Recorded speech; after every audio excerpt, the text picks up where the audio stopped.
Υπέροχα μου πλάσματα, καλησπέρα σας. Έκτακτο βιντεάκι γιατί έχουμε αύριο νέα σελήνη, αλλά αύριο έχουμε και πρωτομήνια με το καλό να έρθει ο Δεκέμβριος. Οπότε, για να μην πέσουν πάρα πολλά βίντεο την αυριανή ημέρα, είπα να τα μοιράσω λίγο και να κάνω απόψε το βίντεο για την καινούργια σελήνη. Να τη δούμε και μέσα από τη δική μας ματιά, μέσα από τις καρτούλες ταρό. Τώρα, θα σας διαβάσω όπως το συνηθίζω πάντοτε, νέα σελήνη και πανσέλινο, κάποια αστρολογικά από την κυρία Μίνα Περκαντά. Πάμε λοιπόν να δούμε νέα σελήνη στις 9 μοίρες και 32 του τοξότη.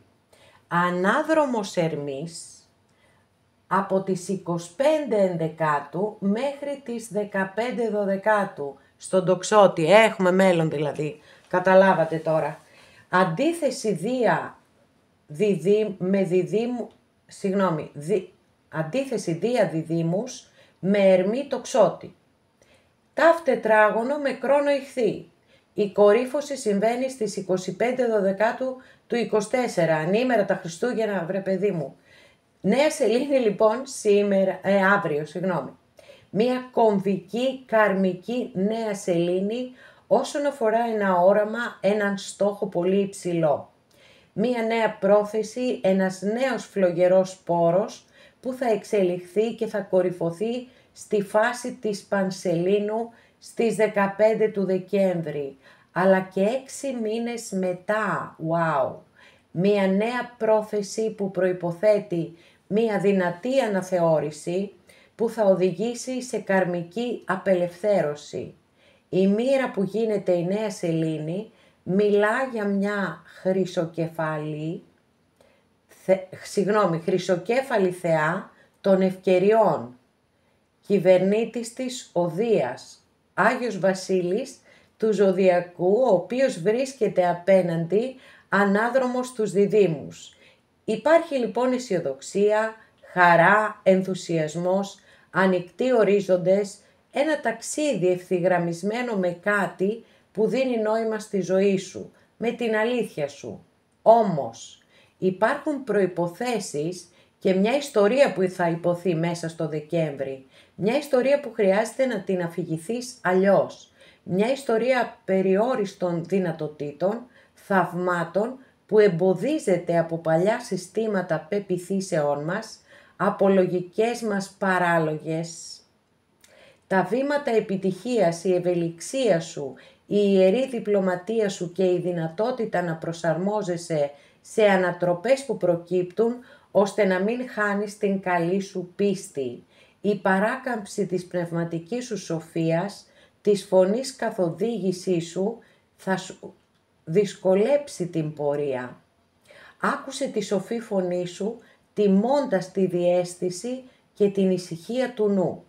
Ο Ερμής ανάδρομος μέσα στη ζωδιακή σφαίρα του τοξότη είναι σε έναν χορό αντίθεσης με Δία Διδύμους και σε τετράγωνο με κρόνο Ιχθύες. 3 τομείς της ζωής σου, 3 πτυχές σου αλλάζουν σχήμα.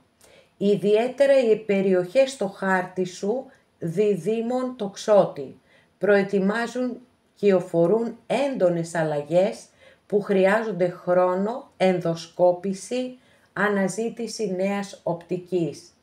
Εργαζόμαστε μέχρι και τέλος Δεκέμβρη για να ελαττώσουμε, να εξαλείψουμε γνωστικές ασυμφωνίες που μας φέρνουν δυσφορία.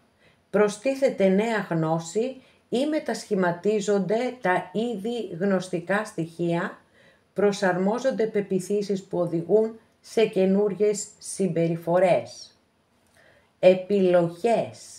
Μεταβλητά ζώδια σημαίνει προσαρμοστικότητα, ευελιξία, βοηθούν να αφήσουμε πίσω σταθερά, ακλόνητα μοτίβα που προηγουμένως ήταν αμετακίνητα. Μία μάχη εσωτερική προκειμένου να βρεθεί μία ισορροπημένη επιλογή στα σημεία του χάρτη που υπάρχουν αυτά τα σημεία. Ακεραιότητα, ευθύνη, επίγνωση, δικαιοσύνη. Χρειάζεται σιωπή και παύσεις. Χρειάζεται να δούμε μέσα από ποιες πεποιθήσεις μας ερμηνεύουμε τον κόσμο. Ας αναρωτηθούμε εσωτερικά τι δεν βλέπουμε, τι δεν έχουμε ακούσει, κατανοήσει. Μάλιστα, είναι η στιγμή να διακρίνουμε μέσα σε σιωπή, σοφή, κρόνου, ηχθή, να διακρίνουμε από ποιο μέρος εγκεφάλου λειτουργούμε, να κάνουμε check-in πραγματικότητας. Γιατί χρειάζεται να ανακαλύψουμε σιωπηλά, μέσα σε σιωπή από εξωτερικούς θορύβους. Αλλαγές λοιπόν, αλλαγές, τεράστιες αλλαγές έχουμε, αγαπημένες και αγαπημένοι. Εύχομαι και ελπίζω όλα να είναι καλά και ευλογημένα βεβαίως. Και πάμε να δούμε τι θα δούμε μέσα από τις δικές μας χαρτούλες.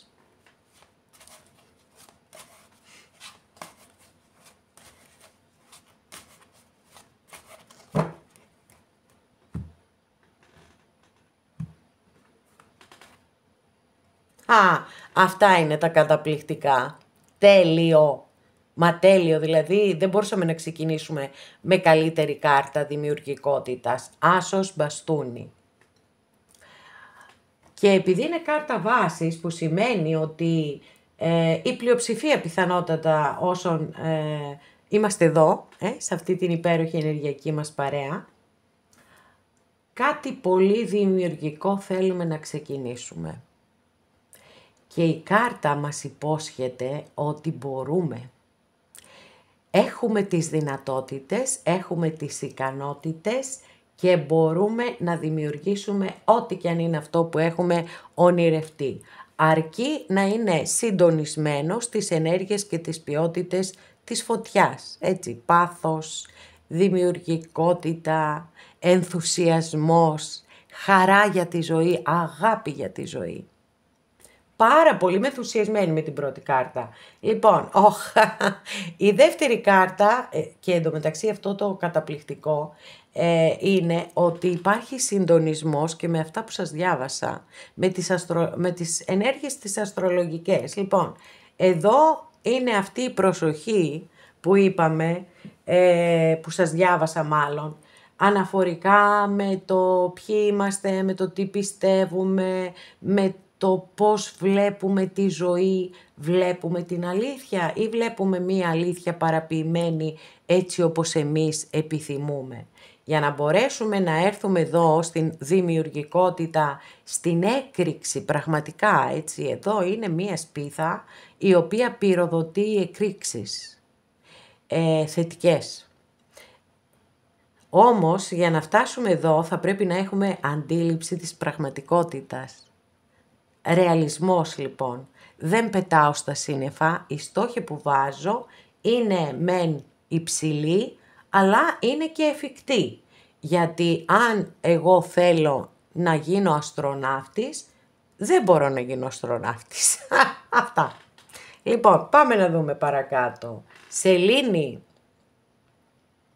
Η Σελήνη είναι επίσης μία προειδοποιητική κάρτα και είναι πάρα πολύ ταιριάζει με την προηγούμενη, με το 7 κούπα, γιατί μιλά επίσης για εξαπατήσεις, μιλά για ψευδαισθήσεις, για φοβίες, για πληγές που είναι πολύ πιθανό να βγουν στην επιφάνεια και να σας δυσκολέψουν. Όταν όμως βγαίνουν οι πληγές μας στην επιφάνεια, βγαίνουν για ένα πάρα πολύ σημαντικό λόγο, γιατί είναι η στιγμή που ξεκινάει η θεραπεία μας.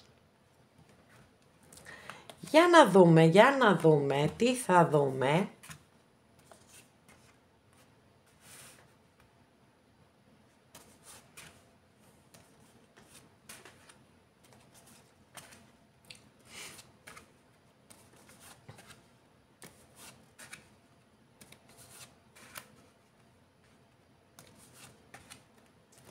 Ωραιότατα. Το παρόν μας, ποιο είναι το παρόν μας, για να δω εδώ, για να τα δω όλα, μάλιστα, πω. Παιδιά μου, έτσι είστε, γιατί να μου είστε έτσι. 3 σπαθί και 8 σπαθί, πω. Πάρα πολύ βαριές και δύσκολες ενέργειες. Δηλαδή εννοώ πόνος, εδώ με το 3 σπαθί, πολύ ανίποτος πόνος, πιθανότατα από ένα χωρισμό, έτσι. Τώρα, το 8 σπαθί επίσης είναι η κάρτα που δείχνει τον εγκλωβισμό σε μία κατάσταση από την οποία πιθανότατα νομίζετε ότι δεν μπορείτε να ξεφύγετε. Μπορείτε όμως, πιστέψτε με, μπορείτε, αρκεί εσείς να το πιστέψετε πρώτοι και πρώτες. Λοιπόν, πιθανότατα ένας χωρισμός λοιπόν σας έχει καταβάλει, σας έχει πληγώσει, σας έχει διαλύσει κυριολεκτικά και όχι μόνο μεταφορικά. Και όλο αυτό σας κρατά εγκλωβισμένες ή εγκλωβισμένους φυσικά σε μια πολύ αρνητική κατάσταση. Πάμε να δούμε πώς οδηγηθήκατε. Μάλιστα, 10 μπαστούνια. Ως εδώ λοιπόν, τουλάχιστον για κάποιες, για κάποιους, μας δείχνει η κάρτα ότι έχετε οδηγηθεί από την υπερβολική σας προσπάθεια να ευχαριστήσετε όλους, να πάρετε στην πλάτη σας φορτία τα οποία δεν σας αναλογούν και μέσα από αυτό έχετε εξαντληθεί, κανένας δεν έμεινε ευχαριστημένος βέβαια, όλοι παράπονα έχουν και είστε πραγματικά σε πολύ δύσκολη κατάσταση, γιατί πιθανότατα μία σχέση που θεωρούσατε ότι όσο επομίζεστε επάνω σας βάρη, τόσο καλύτερα θα πηγαίνει η σχέση, που τελικά αυτό δεν έγινε και ήρθε όλος αυτός ο πόνος. 9 σπαθιά. Τουλάχιστον το καλό είναι ότι είμαστε σε παρελθοντικές ενέργειες προς το παρόν και εύχομαι να ανοίξει παρακάτω, παιδιά, γιατί εδώ είναι η δυσκολία ενός ανθρώπου να κοιμηθεί το βράδυ, να βασανίζεται από σκέψεις, από εφιάλτες, από τύψεις, από τα πάντα όλα. Οπότε εύχομαι και ελπίζω να ανοίξουν τώρα λίγο οι ενέργειες, μια και θα περάσουμε σε πιο μελλοντικές καταστάσεις. Και όντως εισακούστηκα. 9 κούπα. 9 πεντάκτηνα ήθελα να πω. Λοιπόν, μια καταπληκτική κάρτα, υπέροχη, είναι η κάρτα η οποία δείχνει τον άνθρωπο που είναι αυτόνομος, είναι αυτάρκης, δηλαδή έχει τα υλικά αγαθά που χρειάζεται και τον προσωπικό του χώρο τον έχει φτιάξει πάρα πολύ όμορφο, ούτως ώστε εκεί μέσα να νιώθει ασφάλεια, σταθερότητα και σιγουριά. Οπότε είναι πραγματικά έτσι πάρα πολύ ωραία αυτή η καρτούλα. Δείχνει ότι θα περάσετε σε μία φάση που θα στραφείτε προς τα μέσα σας. Μια και έχουμε το 9 πεντάκτηνο, το οποίο είναι νιάρι, συνδέεται με τον ερημίτη της Μεγάλης Αρκάνας και πολλές φορές δείχνει τον κατ' επιλογή εργένη. Αναφορικά με τα ερωτικά, έτσι, με τα επαγγελματικο-οικονομικά, είναι μια εξαιρετική κάρτα. Δηλαδή, όσοι έχετε θέματα εργασιακά και χρηματικά κλπ, εδώ φαίνεται ότι θα αποκατασταθούν όλα τα προβλήματα που έχετε στον επαγγελματικο-οικονομικό τομέα. Όσον αφορά τα αισθηματικά όμως, επειδή είναι η κάρτα, μία από τις κάρτες τέλος πάντων που δηλώνουν τον κατ' επιλογήν εργένη, εδώ μπορεί να δείχνει ότι μετά από αυτή τη δυσκολία που περάσατε θα αποφασίσετε να μείνετε μόνες ή μόνοι για ένα διάστημα. Και αν όντως έχετε περάσει όλα αυτά, το έχετε πάρα πολύ μεγάλη ανάγκη. Πρέπει να κάνετε αυτή την εσωτερική διαδρομή, να ξαναβρείτε τον εαυτό σας, να ξαναβρείτε τη δύναμη μέσα σας, ότι να θυμάστε ότι είσαστε πάρα πολύ δυνατοί, να φέρετε στη μνήμη σας παλαιότερες αντίστοιχες κάπως καταστάσεις και θα διαπιστώσετε ότι μια χαρά τα βγάλατε πέρα και είστε εδώ γεροί δυνατοί. Λοιπόν, πάμε παρακάτω να δούμε το μέλλον. Τι λες τώρα κόσμος? καταπληκτική κάρτα. Μία από τις 2 καλύτερες κάρτες της Μεγάλης Αρκάνας των Ταρό. Και είναι η κάρτα η οποία μιλά για την ολοκλήρωση. Είναι η στιγμή που πραγματοποιείται ένας πολύ σημαντικός στόχος, ένα όνειρο, ένα μεγάλο ταξίδι, αυτά που ονομάζουμε ταξίδια ζωής. Η κάρτα μιλά, επειδή είναι η τελευταία κάρτα της Μεγάλης Αρκάνας των Ταρό, είναι έτσι, μιλά για κύκλους ζωής που ανοίγουν και κλείνουν. Εδώ λοιπόν έχουμε την ολοκλήρωση, θεωρώ ότι ένας στόχος ζωής από εσάς θα επιτευχθεί.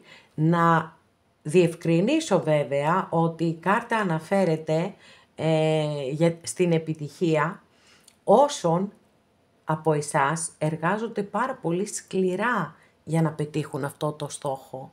Η Ταρό σε αυτό δεν κάνει ούτε βήμα πίσω. Να ξέρετε, δηλαδή είναι κάθετη στο ότι αν κάποιος απλά έχει βάλει ένα στόχο και τον σκέφτεται μόνο και δεν κάνει πράξεις, δεν θα τον αποκτήσει και ποτέ. Όποιος όμως καταβάλει κόπο, θα έρθει η στιγμή που θα πραγματοποιηθούν τα όνειρά του. Για ένα ζευγάρι μπορεί να σημαίνει ότι θα περάσετε σε ένα επόμενο στάδιο της σχέσης σας, και για κάποια άλλα ζευγάρια ότι ίσως θα κλείσει ένας κύκλος. Μία σχέση δηλαδή. Πάμε να δούμε πώς βλέπετε τον εαυτό σας. Βασίλισσα Κούπα, wow, τι ωραία κάρτα. Πάρα πολύ χαίρομαι αν βλέπετε έτσι τον εαυτό σας. Ειλικρινά σας μιλώ, γιατί έχουμε εδώ αστρολογική αντιστοιχεία είναι με το ζώδιο του Καρκίνου, αλλά πέρα από τα ζώδια, το σημαντικό εδώ είναι το εξής, ότι έχουμε τη Βασίλισσα της αγάπης, της αληθινής, της ανιδιοτελούς, ανεφόρων. Την αγάπη ανεφόρων, γιατί αυτή είναι η πραγματική αγάπη. Θέλω βέβαια να σας υπενθυμίσω ότι η κάρτα αναφέρεται και σε εσάς και σας δίνει μια πολύ σημαντική συμβουλή και σας λέει το εξής, ότι θα πρέπει να κοιτάξετε μέσα σας και να αποδεχτείτε όλες τις πτυχές του εαυτού σας, τις φωτεινές και τις σκοτεινές, γιατί οι άνθρωποι δεν έχουμε μόνο φως, έχουμε και σκοτάδι, αλλά έχουμε και την ελεύθερη βούληση να επιλέγουμε εμείς τι θέλουμε από τα δύο να πάει μπροστά. Ποιο θα έχουμε ως οδηγό μας. Και βέβαια μπορούμε να προσελκύσουμε την πραγματική αγάπη στη ζωή μας μόνο όταν εμείς αγαπήσουμε και αποδεχτούμε απόλυτα τον εαυτό μας. Και βέβαια εντάξει δεν θα παραλείψω να πω ότι αγαπάτε, έτσι, αγαπάτε πολύ. Λοιπόν, επόμενη καρτούλα, το περιβάλλον σας, 4 πεντάκτηνο. Το 4 πεντάκτηνο είναι μία κάρτα που εγώ την ονομάζω, η δική μου ονομασία αυτή, ο κολλημένος ή η κολλημένη. Δηλαδή, έχουμε τεσάρι, τα τεσάρια δεν μετακινούνται εύκολα, καθόλου εύκολα. Έχουμε επίσης πεντάκτηνα, τα οποία και αυτά μετακινούνται αλλά σε πάρα πολύ αργούς ρυθμούς. Οπότε εδώ δείχνει έναν άνθρωπο, είναι η κάρτα της κτήσης και της κτητικότητας. Και η κτήση και η κτητικότητα δεν αναφέρεται μόνο σε υλικά αγαθά. Αναφέρεται και σε ανθρώπους και σε καταστάσεις. Δημιουργεί, είναι μια πάρα πολύ θετική κάρτα για τα οικονομικό-επαγγελματικά, αλλά δεν είναι αντίστοιχα θετική αναφορικά με τις σχέσεις, γιατί δημιουργεί προβλήματα, δημιουργεί σκηνές ζηλοτυπίας, μπορεί να κάποιος από τους δυο σας να μην φεύγει, μάλλον όχι, δεν έχει να κάνει με εσάς, συγγνώμη, αφού είναι στο περιβάλλον σας. Μπορεί να ήσασταν μαζί σε μια σχέση, ας πούμε, και να έχετε χωρίσει και να νιώθει ακόμα να πιστεύει ότι είστε μαζί, ότι είστε κτήμα του. Δεν είναι αυτές σχέσεις όμορφες και ισορροπημένες, είναι αρνητικές για εσάς. Πάμε να δούμε ελπίδες και φόβους ή φόβους. Φυσικά φόβος είναι αυτή η κάρτα, το 8 κούπα, γιατί δείχνει Δεν ξέρω αν το προσέξατε, αν προλάβατε. Εδώ ένας άνθρωπος έχει γυρίσει την πλάτη και φεύγει. Εντάξει. Λοιπόν, δείχνει την αποχώρηση ενός ανθρώπου, τέλος πάντων έναν χωρισμό, ας το πούμε έτσι, ο οποίος βέβαια δεν γίνεται και πολύ εύκολα.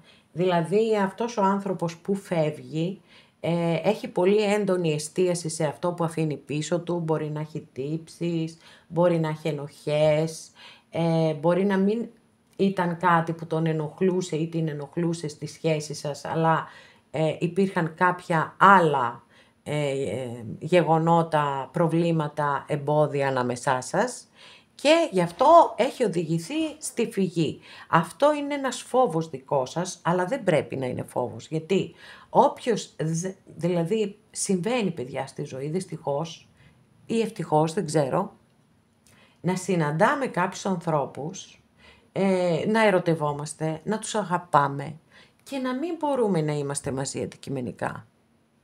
Όσο δεν μπορούμε να το αποδεχτούμε αυτό, βασανίζουμε τον εαυτό μας. Πάμε να δούμε και την κάρτα αποτελέσματος. Μάλιστα, 9 κούπα. Λοιπόν, μου αρέσει πάρα πολύ που έχουμε, καλά το βλέπετε εδώ, έτσι, μέσα στη χλειδί είναι η κοπελιά. Και μέσα στην αυθονία. Λοιπόν, είναι μια κάρτα αυθονίας. Σίγουρα. Είναι μια κάρτα χαράς, καλοπέρασης. Το μόνο θέμα είναι ότι επειδή έχουμε πάλι εννιάρι, δηλώνει τη μοναξιά ή τη μοναχικότητα. Συνήθως βέβαια αυτά τα δύο εννιάρια είναι κατ' επιλογή του ανθρώπου. Επιλέγει δηλαδή ο άνθρωπος αυτός να είναι μόνος ή μόνη, τουλάχιστον για ένα διάστημα, όπως σας είπα και εδώ, για να ξεπεράσει όλη αυτή τη δυσκολία. Και βέβαια και μετά το 8 κούπα είναι απολύτως απαραίτητο, αλλά το πάρα πολύ σημαντικό είναι ότι τελική κάρτα ανοίξαμε το 9 κούπα, που σημαίνει ότι θα νιώσετε εσείς καλά μέσα σας, θα τα ξεπεράσετε όλα αυτά, τον πόνο, τον εγκλωβισμό, οτιδήποτε σας έχει πληγώσει, σας έχει πονέσει, θα το ξεπεράσετε, θα νιώσετε εσείς καλά με εσάς, θα φροντίσετε τον εαυτό σας και η ζωή συνεχίζεται. Η ζωή δεν έχει τελειώσει ποτέ με έναν χωρισμό. Το θέμα είναι να ξαναβρίσκουμε τη δύναμή μας όσο πιο σύντομα γίνεται, γιατί αυτό μας οδηγεί παρακάτω. Πολύ απλά. Νομίζω ότι έχουμε ένα πολύ ωραίο και πάρα πολύ αισιόδοξο άνοιγμα, ανθρώπινο, απόλυτα ανθρώπινο, ίσως και προσωπικό για κάποιους από εσάς, και πάμε να συνοψίσουμε πριν κλείσουμε και αυτό μας το άνοιγμα για τη νέα σελήνη. Πολύς πόνος τώρα στο παρόν σας, πόνος, εγκλωβισμός, μαχαιρώματα, ίσως και λόγια σκληρά, λόγια σπαθιά που έχουν υποθεί και σας έχουν πληγώσει. Φτάσατε σε αυτή την κατάσταση γιατί προσέξατε πάρα πολύ, γιατί περιποιηθήκατε πάρα πολύ, γιατί πήρατε ευθύνες που δεν σας αναλογούσαν. Όταν το κάνουμε αυτό, δεν το αναγνωρίζει ο άλλος. Μας παίρνει για δεδομένους. Στο πρόσφατο παρελθόν μπορεί να μην μπορούσατε να κοιμηθείτε τις νύχτες, να ξέρετε ότι αυτό θα περάσει, γιατί οδηγούμαστε στο 9 πεντάκτηνα, που είναι μια κάρτα που δηλώνει ότι σίγουρα θα ξαναβρείτε τον εαυτό σας και για ένα διάστημα θα νιώσετε και πάρα πολύ καλά μέσα σε αυτό. Θα είστε εσωστρεφείς, αλλά αυτό έχετε ανάγκη. Ένα όνειρο ζωής, παιδιά, θα πραγματοποιηθεί και σας το εύχομαι μέσα από την ψυχή μου. Είστε άνθρωποι που έχετε πάρα πολύ ωραίες ενέργειες και ποιότητες, γιατί εδώ έχουμε τη Βασίλισσα Κούπα, όπως είπαμε, που είναι το πώς βλέπετε τον εαυτό σας, και ένας άνθρωπος που έχει μέσα του τόσο πολύ αγάπη, κάποια στιγμή θα τη βρει, παιδιά, δεν γίνεται. Στο περιβάλλον σας υπάρχει κάποιος άνθρωπος που είναι πολύ κολλημένος, ή αν αυτή η σχέση που σας πλήγωσε τόσο πολύ αφορά κάποιον άνθρωπο που είναι σε γάμο, να ξέρετε ότι δεν πρόκειται να χωρίσει ποτέ. Ακόμα κι αν νιώθει όλα αυτά, που δεν το αμφισβητώ, ότι μπορεί να νιώθει ότι δεν έφυγε εύκολα από κοντά σας, ότι σας σκέφτεται, ότι στεναχωριέται, παρόλα αυτά δεν θα προχωρήσει στο επόμενο βήμα. Το πάρα πολύ θετικό και ευχάριστο είναι ότι κλείνουμε με μία κάρτα χαράς, αυθονίας, καλοπέρασης. Είδατε εδώ η κοπελιά έχει ένα χαμόγελο, τεράστιο χαμόγελο, και όλα είναι πλούσια σε αυτή την κάρτα. Απλώς χρειάζεστε το χρόνο σας, μόνες ή μόνοι, να ανασυγκροτηθείτε και να συνεχίσετε παρακάτω πολύ πιο δυνατοί. Αυτά για τη νέα σελήνη, αγαπημένες και αγαπημένοι, με το καλό, όλα καλά και ευλογημένα να είναι και στα καινούρια ξεκινήματα και στους κύκλους ζωής που έρχονται, τους καινούριους, και σας ευχαριστώ πάρα πολύ που είστε κοντά μου και με παρακολουθείτε. Μέχρι την επόμενη φορά να είστε όλοι καλά. Σας φιλώ γλυκά.